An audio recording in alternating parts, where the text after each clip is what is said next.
दोस्तों, दुबई की गलियों में एक भारतीय ड्राइवर दर दर भटक रहा था ड्राइविंग की जॉब पाने के लिए। दोस्तों, ड्राइवर इंडिया के गाजियाबाद शहर का रहने वाला था और उसकी आर्थिक स्थिति सही नहीं थी, तो ज्यादा कमाई करने के लिए दुबई पहुंच जाता है और दुबई पहुंच करके वो दुबई की गलियों में भटकते रहता है एक ड्राइविंग की जॉब पाने के लिए। दोस्तों, वो भारतीय ड्राइवर यूं ही भटकते रहता है। जब उसे कोई ड्राइविंग की जॉब नहीं मिलती है दुबई में, तभी उस ड्राइवर को भटकते हुए एक शेख देख लेता है। वो शेख ड्राइवर से बोलता है, तुम तो अरबियन नहीं लगते हो, तुम कहाँ से आए हो और यहाँ पे क्या कर रहे हो। दोस्तों, वो भारतीय ड्राइवर बोलता है कि मुझे एक ड्राइविंग की जॉब चाहिए, मुझे कहीं जॉब नहीं मिल रही है, मैं क्या करूँ, यहाँ आकर के फंस गया हूँ। वो बोलता है, तुम बहुत सही जगह पे आए हो, तुम कोई फंसे हुए नहीं हो, तुम क्यों ना मेरे ही ड्राइविंग कर लो, तुम मेरे ही ट्रक को चलाया करो और मैं तुम्हें उसके बदले कुछ पैसा दे दिया करूंगा। दोस्तों, फिर वहां पे रेट फाइनल होता है और वो काम करने लगता है। और दोस्तों, उसी शेख साहब की 3 खूबसूरत लड़कियां होती है। उन्हीं में से एक लड़की से वो भारतीय ड्राइवर प्यार कर बैठता है और उससे शादी भी कर लेता है। आप जान के हैरान हो जाओगे उसे सजा क्या मिलती है दुबई में। दोस्तों, इस वीडियो को लास्ट तक देखिएगा, तभी आपको सारी कहानी समझ में आएगी। और चैनल पे नए हो तो सब्सक्राइब जरूर से कर लीजिएगा और वीडियो को अपना प्यार जरूर से दीजिएगा। वीडियो को एक लाइक जरूर से कर दीजिएगा, ताकि मैं आपके लिए ऐसी कहानियां लेकर आता रहूं, ताकि आप सतर्क रह सके और अपनी फैमिली को भी सेफ रख सके। तो चलिए कहानी की ओर बढ़ा जाए। तो दोस्तों, गाजियाबाद शहर के रहने वाला सुरेश पहुंच जाता है दुबई एक ड्राइविंग की जॉब पाने के लिए, क्योंकि उसे इंडिया में इतने पैसे नहीं मिल पा रहे थे जिससे कि वो अपना घर परिवार चलाता। दोस्तों, सुरेश शादीशुदा नहीं होता है, वो सीधा दुबई पहुंच जाता है। वो सोचता है कि कुछ पैसा इकट्ठा कर लूंगा, ताकि जब मैं शादी करूंगा तो अपने फैमिली को अच्छे से चला सकूं। सुरेश के परिवार में भी सुरेश के माता पिता रहते हैं और उसकी एक बहन होती है जो कि गाजियाबाद के शहर में रहती है। दोस्तों, सुरेश तो दुबई पहुंच जाता है अपने ड्राइविंग के हुनर लेकर के, लेकिन दोस्तों उसे कोई काम नहीं मिलती है। वो यूं ही दर दर भटकते रहता है। दोस्तों, वो दुबई के सऊदी अरबिया में पहुंच जाता है भटकते भटकते, और उसे कोई ड्राइविंग की जॉब नहीं मिलती है। तभी दोस्तों, एक शेख साहब की नजर सुरेश पर पड़ती है और शेख साहब उसे बोलते हैं, तुम अरबियन तो नहीं लगते हो, तुम कहाँ से आए हो और यहाँ करना क्या चाहते हो। दोस्तों, वो बोलता है कि मैं एक ड्राइवर हूँ, मुझे ड्राइविंग की कोई काम यहाँ नहीं मिल रही है, अगर शेख साहब आप मदद कर दे तो मुझे कोई काम मिल जाएगी। दोस्तों, शेख साहब की उम्र हो चुकी थी, वो एक ड्राइवर ही खोज रहे थे, वो एक ईमानदार ड्राइवर खोज रहे थे, कोई ईमानदारी से मेरी ट्रक चलाए और मुझे कुछ पैसे कमा के दे। दोस्तों, शेख साहब की उम्र हो चुकी थी, शेख साहब कोई ड्राइवर ही खोज रहे थे ताकि वो अपने घरों में बैठ जाएं, और उनकी 3 खूबसूरत बेटियां थी, वो अपने बेटियों के साथ वक्त बिताना चाहते थे, उनकी ध्यान रखना चाहते थे। तो इससे बेहतरीन मौका उन्हें कहीं नहीं मिलता, तो वो अपनी ट्रक की जिम्मेदारी सुरेश पर सौंप देते हैं और बोलते हैं कि आज से तुम मेरी ट्रक चलाओ और जो भी तुम कमाई करोगे उसमें से मैं तुम्हें कुछ पैसा दे दिया करूंगा।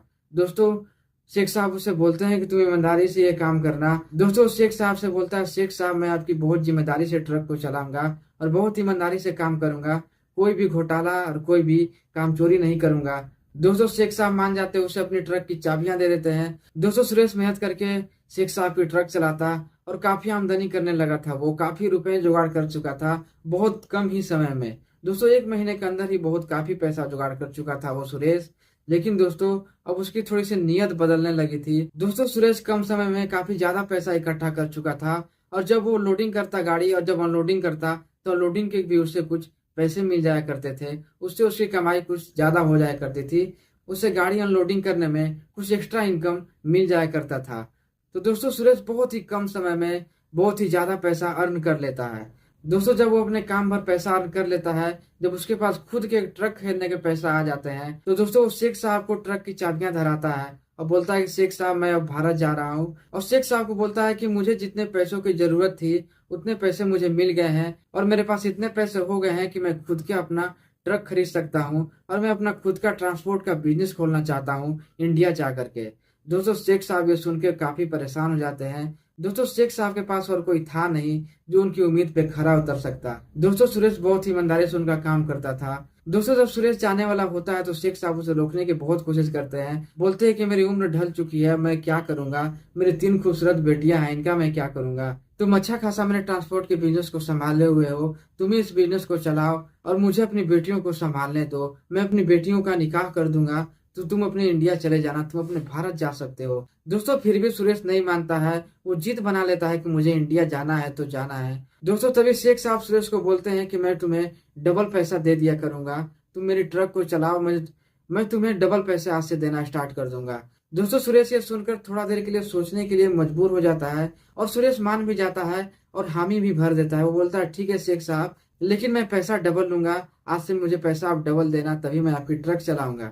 दोस्तों शेख साहब भी मान जाते हैं और उसे पैसा डबल देने लगते हैं। दोस्तों सुरेश डबल पैसा लेकर के शेख साहब के पास और 5 महीने तक काम करता है। फिर वो इंडिया जाने की जिद करने लगता है। तो दोस्तों सुरेश शेख साहब के पास पहुंचता है तो देखता है कि शेख साहब की हालत बहुत ही नाजुक है।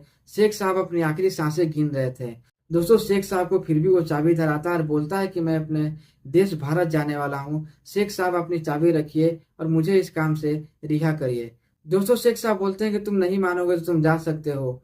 दोस्तों ऐसे ही 1-2 दिन बाद शेख साहब की देहांत हो जाती है। दोस्तों जब शेख साहब की देहांत हो जाती है तो शेख साहब की पत्नी सुरेश को बोलती है कि सुरेश बेटा, तुम अभी हमें यूं छोड़ के मत जाओ, हम लोग अभी बहुत अकेले हो गए हैं, हमारी बेटियां भी है।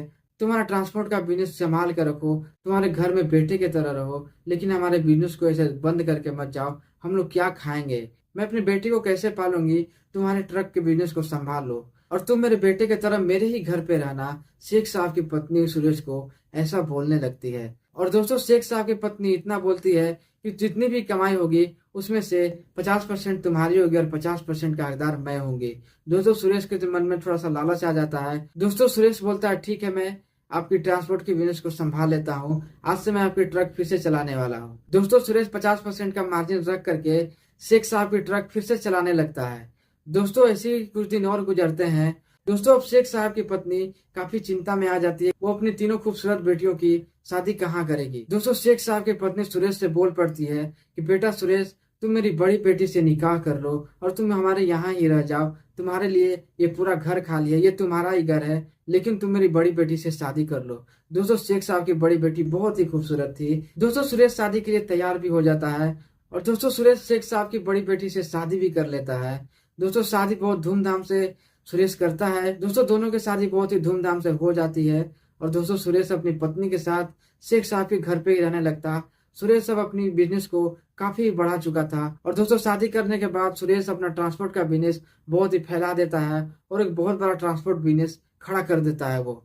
दोस्तों सुरेश का अब डंका बनने लगता है दुबई के सऊदी अरबिया में और वो 10 ट्रक खरीदने के बाद 20 ट्रक का मालिक हो जाता है और दोस्तों काफी ही रईस के तरह, अमीर के तरह दुबई में अपना लाइफ जीने लगता है और अपने माता पिता को भी दुबई लेके आ जाता है। तो दोस्तों ये कहानी आपको कैसी लगी, अपनी राय कमेंट में हमें जरूर शेयर करिएगा और वीडियो को एक लाइक करके चैनल को सब्सक्राइब जरूर से कर दीजिएगा।